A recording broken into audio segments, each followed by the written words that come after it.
தமிழ் உறவுகள் அனைவரையும் நம்பிக்கை குரல் சேனலுக்கு அன்புடன் வரவேற்கிறோம். தொடர்ந்து நம்ம சேனலில் வேலைவாய்ப்பு பற்றி தான் பார்த்துட்ருக்கோம். ஸோ இன்றைக்கி நம்ம என்ன பார்க்க போகிறோம் அப்படின்னா, மத்திய அரசுலேருந்து கொடுத்துருக்கக்கூடிய வேலைவாய்ப்பை பற்றி தான் பார்க்க போகிறோம். ஸோ இது எங்கே பார்த்தீங்க அப்படின்னா, ஆர்ஆர்பி, அதாவது இந்திய ரயில்வேயில் 6565 காலி பணியிடங்கள் கொடுத்துருக்காங்க. இந்த ஜாபுக்கான கல்வி தகுதி, ஏஜ் லிமிட் என்ன, எப்படி செலெக்ஷன் பண்ணுவாங்க அப்படிங்கிறத ஃபுல் டீட்டெயிலாக பார்க்கலாம். வாங்க வீடியோக்குள்ளே போவோம். இது அஃபிஷியலாக கொடுத்துருக்கக்கூடிய notification government of India, ministry of railway டிபார்ட்மெண்ட்லேருந்து ஆர்ஆர்பியிலேருந்து வந்திருக்கக்கூடிய SCN 02/2026 நோட்டிஃபிகேஷன். ஸோ இந்த நோட்டிஃபிகேஷனில் என்னெல்லாம் கொடுத்துருக்காங்க, ஸோ இது யாரெல்லாம் எலிஜிபிள், யாரெல்லாம் அப்ளை பண்ணலாம் அப்படிங்கிறத பற்றி நாம் ஃபுல்லாக பார்த்துக்கலாம். ஸோ ஃபஸ்ட்டு என்ன பார்க்க போகிறோம் அப்படின்னா, இதில் கொடுத்துருக்கக்கூடிய வேக்கன்சி பார்த்தீங்க அப்படின்னா, டெக்னீஷியன் கிரேட் 1 சிக்னலில் பார்த்தீங்க அப்படின்னா 323 பணியிடங்களும், டெக்னீஷியன் கிரேடு 2ல் பார்த்தீங்கன்னா 6234 பணியிடங்கள் கொடுத்துருக்காங்க. ஸோ இதுக்கான மொத்த ஊதியம் பார்த்தீங்கன்னா, மொத்த பணியிடங்கள் பார்த்தீங்க அப்படின்னா 6557 பணியிடங்கள் வந்து நமக்கு கொடுத்துருக்காங்க. ஓகே. ஸோ அடுத்தது நம்ம என்ன பார்க்க போகிறோம் அப்படின்னா, இந்த ஜாப்பில் ஸோ லெவல் 5 வந்து கிரேட் 1 சிக்னலும், லெவல் 2 வந்து கிரேடு 3ல் கொடுத்துருக்காங்க. ஸோ இதுக்கான இனிஷியல் பேமெண்ட்டில் கிரேடு 1 சிக்னலுக்கு 29,200, கிரேடு 3க்கு பார்த்தீங்கன்னா 19,900 நமக்கு கொடுத்துருக்காங்க. Okay. So important notice date கொடுத்துருக்காங்க. ஸோ அதாவது இதுக்கான எம்ப்ளாய்மெண்ட் நியூஸ் வந்தது பார்த்தீங்கன்னா 23/5 கொடுத்துருந்தாங்க. ஸோ ஓப்பனிங் டேட் பார்த்தீங்க அப்படின்னா 30/6/2026 இதுக்கான லாஸ்ட் டேட் பார்த்தீங்கன்னா 29/7/2026 நம்ம அப்ளை பண்ணிக்கணும்னு சொல்லியிருக்காங்க. ஸோ அது மட்டும் இல்லைங்க, பேமெண்ட் எப்போ பண்ணிக்கலாம் அப்படின்னா 31/7/2026 வரைக்கும் டைம் கொடுத்துருக்காங்க. ஸோ அது மட்டும் இல்லை, டேட் ஆஃப் மாடிஃபிகேஷன், ஸோ அதை நம்ம அப்ளை பண்ணல எதுவும் கரெக்ஷன் இருந்தால் கூட அதை மாற்றுறதுக்கு டைம் கொடுத்துருக்காங்க. 1/8/2026 10/8/2026 வரைக்கும் நமக்கு கொடுத்துருக்காங்க. ஓகே. ஸோ அதே மாதிரி டீட்டெயில்ஸ்லாம் நம்ம பார்த்துட்டோம். ஸோ நெக்ஸ்ட் நம்ம என்ன பார்க்க போகிறோம் அப்படின்னா, இதுக்கான ஏஜ் லிமிட் என்ன அப்படிங்கிறத பார்த்துலாம். ஸோ அதுக்கு முன்னாடி முக்கியமான இன்ஸ்ட்ரக்ஷன் கொடுத்துருக்காங்க. ஸோ என்னென்னு பார்த்தீங்க அப்படின்னா, நம்ம இதை ஆன்லைன் மோடில் தான் நம்ம அப்ளை பண்ணணும்னு சொல்லியிருக்காங்க. ஸோ அது மட்டும் இல்லை, candidates waiting for the final year result அல்லது டெக்னிக்கல் குவாலிஃபிகேஷன் உள்ளவங்க வந்து நாட் எலிஜிபிள்னு கொடுத்துருக்காங்க. ஓகே. ஸோ அது மட்டும் இல்லைங்க, அடுத்து என்ன கொடுத்துருக்காங்க அப்படின்னா, செப்பரேட்டாக தான் ஒவ்வொரு போஸ்ட்டுக்கு நம்ம அப்ளை பண்ணணும். ஸோ ஒரு கேண்டிடேட் மோர் தென் ஜாப்புக்கு நம்ம அப்ளை பண்ணுறதா இருந்தால், ஸோ அதை நம்ம வேறு கேட்டகரியில் நம்ம அப்ளை பண்ணிக்கணும்னு சொல்லியிருக்காங்க. ஓகே.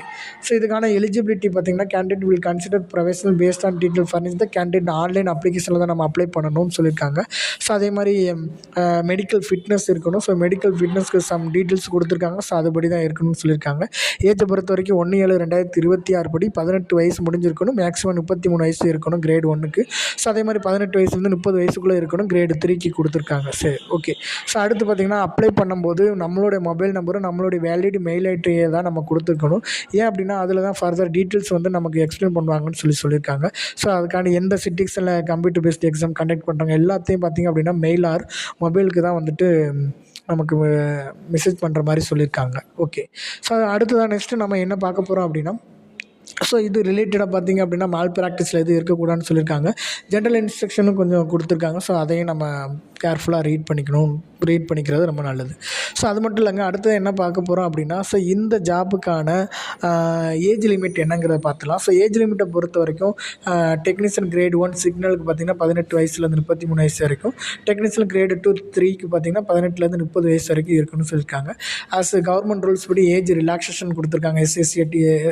SC/ST இருந்தால் 5 இயர்ஸும், OBC இருந்தால் 3 இயர்ஸ் அந்த மாதிரி கொடுத்துருக்காங்க. ஸோ அதையும் நம்ம செக் பண்ணிக்கணும். ஸோ அதே மாதிரி கிரேடு 2க்கு ஏஜ் ரிலாக்ஸேஷன் வந்து நமக்கு மென்ஷன் பண்ணியிருக்காங்க. ஓகே.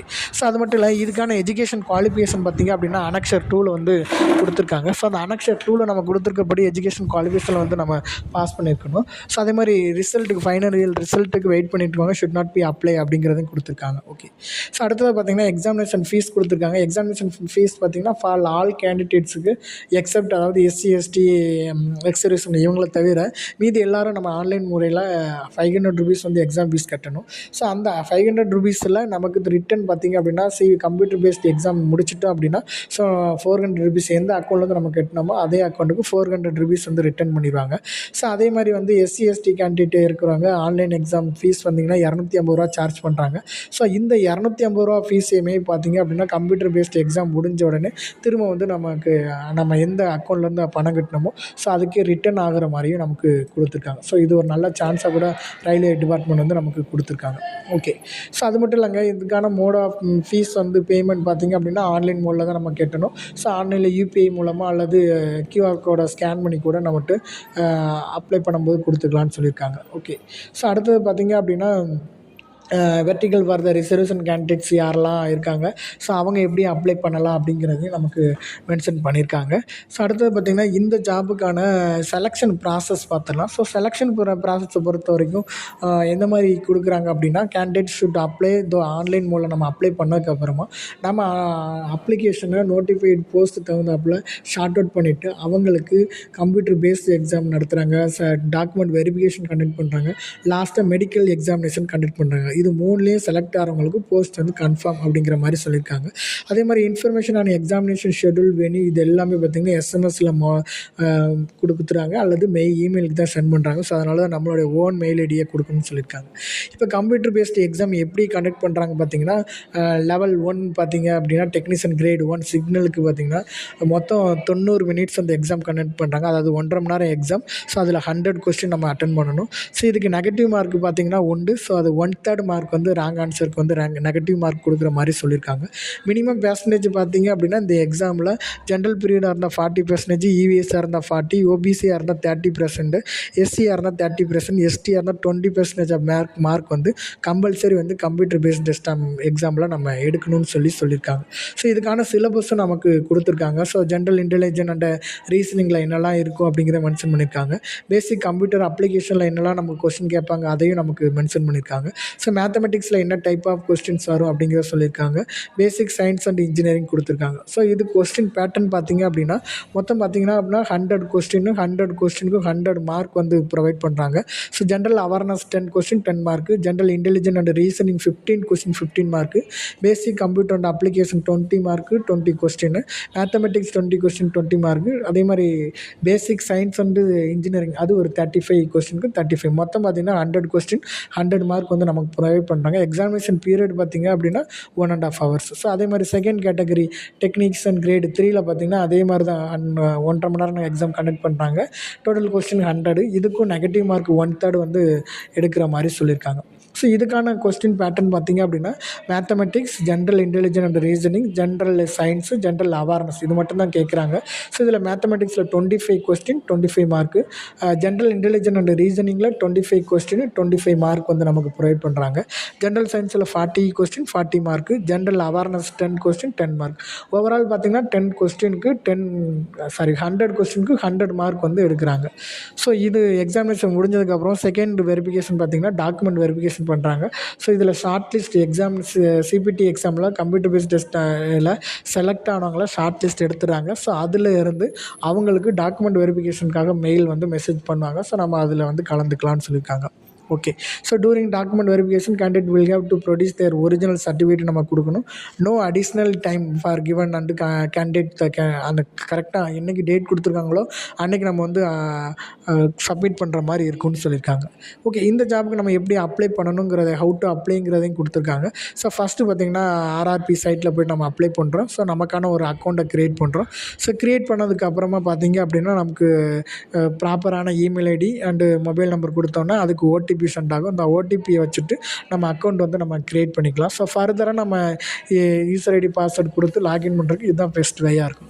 ஸோ அது மட்டும் இல்லைங்க, ஐடென்டிஃபை ஆத்தென்டிகேஷன் அட்வைசர் கொடுத்துருக்காங்க. Candidates R strongly advised in their own interest. So நம்ம வந்து ஐடென்டிஃபிகேஷன் வந்து நம்ம தான் கொடுக்கணும். அது டிஜிலாக்கரில் இருந்தால் கூட கொடுத்துக்கலாம். அப்படி இல்லைனா டிஜிலாக்கரில் வந்து அக்கௌண்ட்டை க்ரியேட் பண்ணிவிட்டு நம்ம அதில் வந்து நம்மளோட டீட்டெயில்ஸ் எல்லாம் அதில் ஸ்டோர் பண்ணி வச்சுக்கணும்னு சொல்லியிருக்காங்க. General guidance for the submission of online application கொடுத்துருக்காங்க. Candidate must fill online application with correct information நல்லா ரீசெக் பண்ணிவிட்டு தான் நம்ம கொடுக்கணும்னு சொல்லியிருக்காங்க. ஸோ அதே மாதிரி ஒன்லி 1 ஆர்ஆர்பி பெர் பே லெவலில் ஒரே ஒரு போஸ்ட்டுக்கு தான் நம்ம அப்ளை பண்ணணும். 1 more இது அப்ளை பண்ணால் ரிஜெக்ட் பண்ணுற மாதிரி சொல்லியிருக்காங்க. ஸோ அடுத்து முக்கியமான பார்த்திங்கன்னா live photo capture and candidate during application. So application பண்ணும்போது லைவ் ஃபோட்டோ தான் நம்ம கொடுக்கணும்னு சொல்லியிருக்காங்க. அந்த live photo maybe capture by web camera அல்லது ஃப்ரண்ட் கேமரா வச்சு நம்ம எடுத்துக்கலாம்னு சொல்லியிருக்காங்க. ஓகே. ஸோ அடுத்து வந்து ஸ்கேன் டாக்குமெண்ட் எதெல்லாம் ஸ்கேன் பண்ணணும்னு பார்த்தீங்க அப்படின்னா, கேண்டிடேட்டோட சைன் இமேஜ் ஃபார்மெட்டில் அல்லது ஜேபேக் ஃபார்மெட்டில் கொடுத்துக்கலாம். எஸ்சி, எஸ்டியா இருந்துச்சுன்னா அவங்க கண்டிப்பாக அவங்களோட சர்டிஃபிகேட் வந்து நம்ம கொடுக்குற மாதிரி இருக்குன்னு சொல்லியிருக்காங்க. ஸோ அதே மாதிரி கேண்டிடேட்டோட சிக்னேச்சர் எதில் நம்ம கொடுக்கணும் அப்படின்னா, signature must written by the candidate தான் சைன் போடணும். ஸோ அதுவும் பிளாக் இங்க்கில் தான் போடணும். அதே மாதிரி வந்து எதெல்லாம் நாட் அலோவ்டுன்னு கொடுத்துருக்காங்கன்னா, ஃபுல்லாக வந்து கேப்ஸில் நம்ம எழுதக்கூடாது. பிளாக் கேபிட்டலில் டிசைன் லெட்டர்ஸில் வந்து நம்ம எழுதக்கூடாதுன்னு சொல்லியிருக்காங்க. ஸோ அதே மாதிரி சிக்னேச்சர் பார்த்திங்க அப்படின்னா 30 கேபிக்குள்ளே 49 கேபிக்குள்ளே நம்ம இருக்கணும். ஜேபிஜி அல்லது ஜேபெக் ஃபார்மெட்டில் இருக்குன்னு சொல்லியிருக்காங்க. அதோட பிக்சல் மினிமம் 140லேருந்து 60 வரைக்கும் இருக்கலாம். மேக்ஸிமம் பார்த்திங்கன்னா 35 எம்எம்லேருந்து அதாவது 20 எம்எம் வரைக்கும் வித் ஹைட் வந்து நம்ம கொடுத்துக்கலான்னு சொல்லியிருக்காங்க. ஸோ அதே மாதிரி இதெல்லாம் நம்ம ஃபில் பண்ணதுக்கப்புறமா the signature of the applicant must match. So இதெல்லாம்னா எக்ஸாமினேஷன் டைமில், டாக்குமெண்ட் வெரிஃபிகேஷன் டைமில், மெடிக்கல் எக்ஸாமினேஷன், அப்பாயின்மெண்ட் டைமில் இது எல்லாத்துலேயுமே ஒரே மாதிரி சைன் இருக்கிற மாதிரி நம்ம ப்ராக்டிஸ் பண்ணிக்கோங்க. ஸோ அதை தான் கரெக்டாக கொடுக்கணும்னு சொல்லியிருக்காங்க. எஸ்சி, எஸ்டிஆர்னா அந்த சர்டிஃபிகேட் வந்து நம்ம கொடுக்கணும். ஸோ அதே மாதிரி ஸ்க்ரேப்புக்கும் சம் இன்ஸ்ட்ரக்ஷன் கொடுத்துருக்காங்க. ஸோ இதில் ஸ்க்ரேப் யார் இருந்தாங்கன்னா அவங்களும் இந்த டீட்டெயில்ஸ் வந்து நம்ம டீட்டெயிலை வந்து ரீட் பண்ணிக்கிறது வந்து ரொம்ப கிரிட்டிக்கல். ஸோ அதே மாதிரி வெப்சைட் அட்ரஸ் கொடுத்துருக்காங்க. நம்ம சென்னையை பொறுத்த வரைக்கும் rrpchennai.cov.in அப்படிங்கிற இணையதளத்தில் போய்ட்டு நம்ம அப்ளை பண்ணிக்கலாம்னு சொல்லியிருக்காங்க.